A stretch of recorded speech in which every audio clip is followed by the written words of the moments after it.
এই ফটোখনলৈ চাওক এইখন হৈছে ভাৰতৰ প্ৰথমটো ৰকেটৰ ফটো 1963 ইয়াক লঞ্চ সাইটলৈ এখন সাইকেলে লৈ গৈছিল আৰু এনেকৈ আৰম্ভ হৈছিল ভাৰতৰ মহাকাশ যাত্ৰা যিটো সময়ত অকল আমেৰিকা ফ্ৰান্স বা ৰাছিয়া নিচিনা বহুত ডাঙৰ ডাঙৰ দেশেহে মহাকাশৰ কথা ভাবিব পাৰিছিল সেইটো সময়ত ভাৰত যি নেকি ৰিসেন্টলি স্বাধীনতা পাইছিল চাইনাৰ লগত এখন যুদ্ধ হাৰিছিল দেশৰ ইকনমিক কণ্ডিশ্যন বেয়া আছিল বা দেশৰ ইন্ডাষ্ট্ৰিয়েল ডেভেলপমেণ্ট নাছিল তেনেকুৱা দেখে যেতিয়া নিজৰ প্ৰথমটো স্পেচ প্ৰগ্ৰাম লঞ্চ কৰিলে তেতিয়া গোটেই বিশ্বৰ চকুৱে একদম পাক থৰ হৈ পৰিল ভাৰতে বহুত কষ্টৰ মূৰত 1963 নিজৰ প্ৰথমটো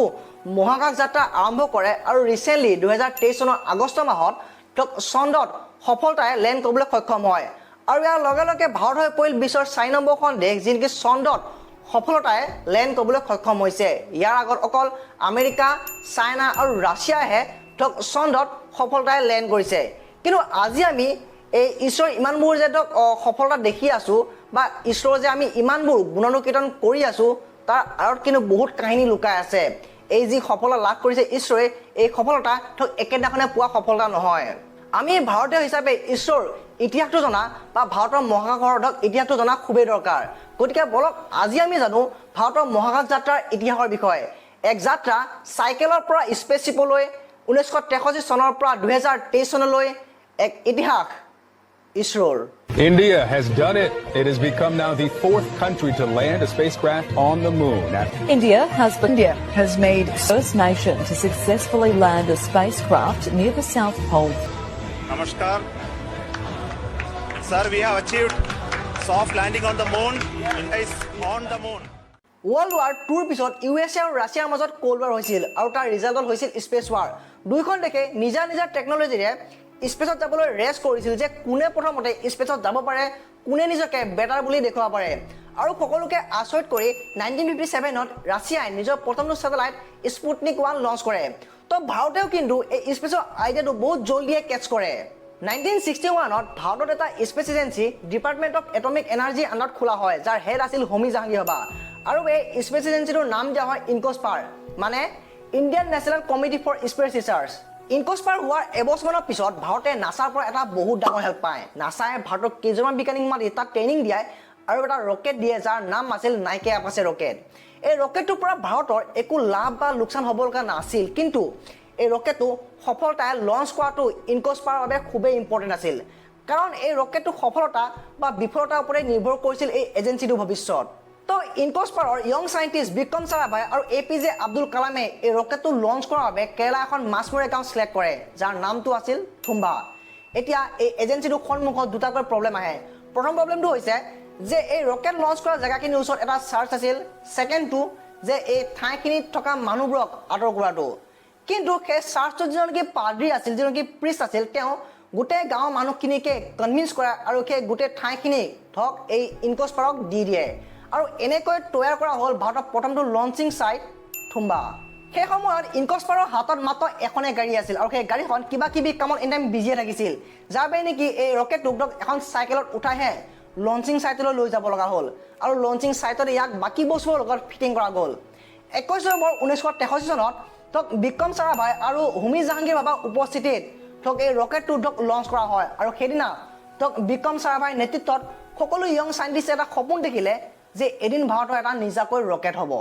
ৰকেটক টেকনিক্যাল টাৰ্মত স্যাটেলাইট লঞ্চ ভেহিকল বা চমুকৈ SLV বুলি কোৱা হয় আৰু এই ৰকেটক আমি এখন যাত্ৰীবাহী বাছ বা যাত্ৰীবাহী গাড়ী হিচাপত ধৰিব পাৰোঁ য'ত নেকি যাত্ৰী হিচাপত থাকে স্যাটেলাইট আৰু এই স্যাটেলাইটক মহাকাশত থৈ অহা বা মহাকাশৰ পৰা স্যাটেলাইটক লৈ অনাটোৱে এই ৰকেটৰ মেইন কাম 1969ত ইনকস্পাৰ নাম চেঞ্জ কৰি ইণ্ডিয়ান স্পেচ ৰিচাৰ্চ অৰ্গেনাইজেশ্যন বা চমুকৈ ইছৰ কৰা হয় 1975ত ভাৰতে ৰাছিয়াৰ সহযোগত নিজৰ প্ৰথমটো স্যাটেলাইট আৰ্যভট্ট লঞ্চ কৰে আৰু 1979ত ভাৰতে ভাস্কৰ 1 স্যাটেলাইট লঞ্চ কৰে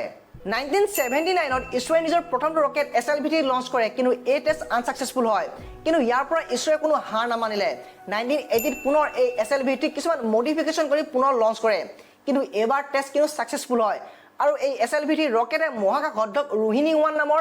স্যাটেলাইটক এৰি আহে আৰু ইয়াৰ লগে লগে ভাৰত হৈ পৰে বিশ্বৰ 7 নম্বৰ দেশ যি নেকি নিজৰ ৰকেটেৰে নিজৰ স্যাটেলাইটক মহাকাশত এৰিব পাৰিছে 1990 চনৰ পৰা গোটেই বিশ্বই লাহে লাহে স্যাটেলাইট আৰু মহাকাশৰ ইম্পৰ্টেন্স বুজিব ধৰে 1990 চনৰ পৰা ভাৰত আৰু ৰাছিয়াৰ মাজৰ সম্পৰ্ক আৰু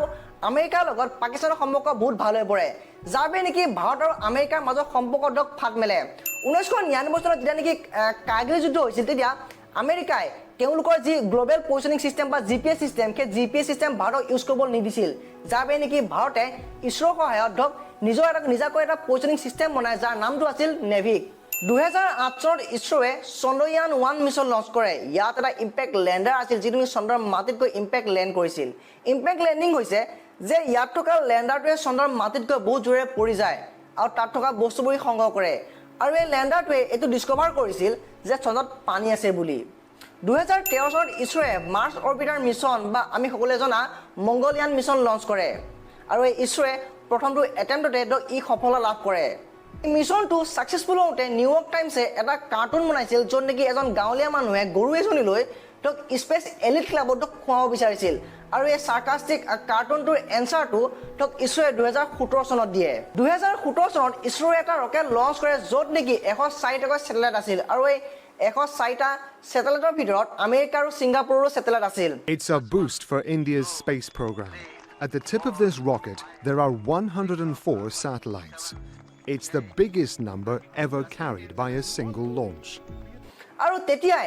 টাইমছ অফ ইণ্ডিয়াই সেই নিউয়ৰ্ক টাইমছৰ কাৰ্টুনটোৰ এনসাৰটো এনেকৈ দিয়ে 2019 চনত ইছৰোৱে চন্দ্ৰয়ান 2 মিছন লঞ্চ কৰে এই মিছনটো প্ৰথমতে সকলোবোৰ ঠিকে থাকে আছিল যদিও শেষত গৈ এই মিছন বিফল হ'ব লগা হয় কিন্তু ইছৰোৱে ইয়াৰ পৰা কোনো হাৰ নামানিলে 2023 চনৰ ছেপ্টেম্বৰ মাহত পুনৰ চন্দ্ৰয়ান 3 কিছুমান মডিফিকেশ্যন কৰি ছফটৱেৰ আপডেট কৰি পুনৰ লঞ্চ কৰে আৰু এই মিছন সাকসেসফুল হয় আৰু ইয়াৰ লগে লগে ভাৰত হৈ পৰিল বিশ্বৰ প্ৰথমখন দেশ যিখিনি নেকি চন্দ্ৰৰ দক্ষিণ মেৰুত সফলতাৰে অৱতৰণ কৰিব সক্ষম হৈছে আৰু